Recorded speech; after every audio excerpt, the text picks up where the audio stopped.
Bonsoir et bienvenue sur Afrique Sport pour le journal du soir du vendredi 8 janvier 2021. Nous débutons ce numéro avec la CAF. La commission de gouvernance de la Confédération africaine de football a indiqué avoir reçu et étudié 5 candidatures pour le poste de président de l'instance dont l'élection aura lieu le 12 mars prochain à Rabat au Maroc. La CAF a annoncé avoir officiellement validé 2 de ces candidatures, celle d'Augustin Senghor, président de la Fédération sénégalaise de football et membre du comité exécutif de la CAF, et celle de l'Ivoirien Jacques Anouma, ancien membre du comité exécutif de la FIFA et ancien président de la Fédération ivoirienne de football. En revanche, la candidature du président sortant, Ahmad, a été déclarée inéligible. Nous passons au cas Christian Mayo. En plein match, le milieu de terrain des Lions indomptables a eu une attaque cardiaque, mais il a eu de la chance puisqu'il a été secouru in extremis par une équipe médicale et transporté à l'hôpital. Il faut signaler que l'incident est intervenu alors que la Zambie dominait 2-0 le Cameroun. Christian Mayo a résilié son contrat avec Boca Juniors en Argentine en 2018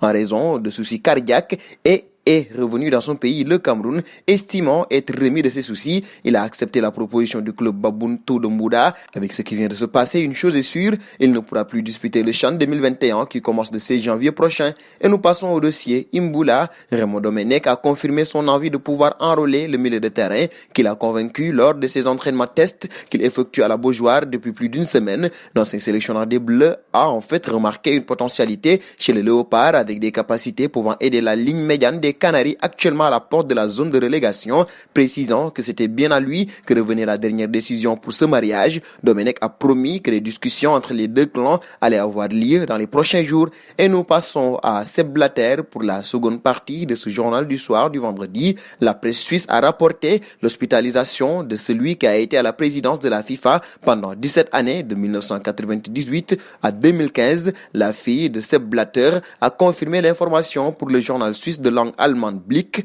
Alors qu'il avait été réélu le 29 mai 2015 à l'âge de 79 ans, Sepp Blatter avait été au cœur d'une affaire de corruption lors du 65e congrès de la FIFA, englobant la candidature qatari pour le mondial 2022 et l'obligeant à annoncer sa démission 3 jours plus tard. Depuis, l'ancien économiste a connu plusieurs alertes de santé qui n'ont jamais vraiment filtré.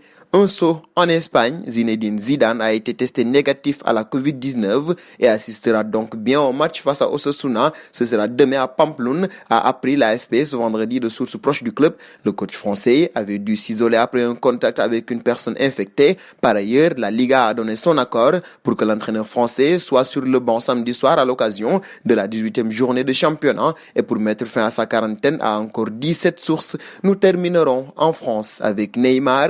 Depuis sa grosse entorse à la cheville survenue le 13 décembre dernier, Neymar n'a toujours pas refoulé le pelouse avec le Paris Saint-Germain le 2 janvier 2021. Alors que Mauricio Pochettino faisait ses premiers pas au camp des loges, le Brésilien pointait le bout de son nez après un nouvel an au pays, tout proche d'un retour, mais depuis, il n'a pas été retenu pour le déplacement sur la pelouse de l'AS Saint-Etienne ce mercredi et il devrait en être de même ce samedi contre Brest. Selon les informations de RMC Sport, l'ancien du Barça n'a toujours pas repris l'entraînement collectif. Sa présence est donc difficilement imaginable d'ici 24 heures. Pour autant, tout reste ouvert pour le Classico de mercredi contre l'Olympique de Marseille. Ce sera en finale du Trophée des Champions. Et nous arrivons au terme de ce journal du soir que nous fermerons avec la question du soir.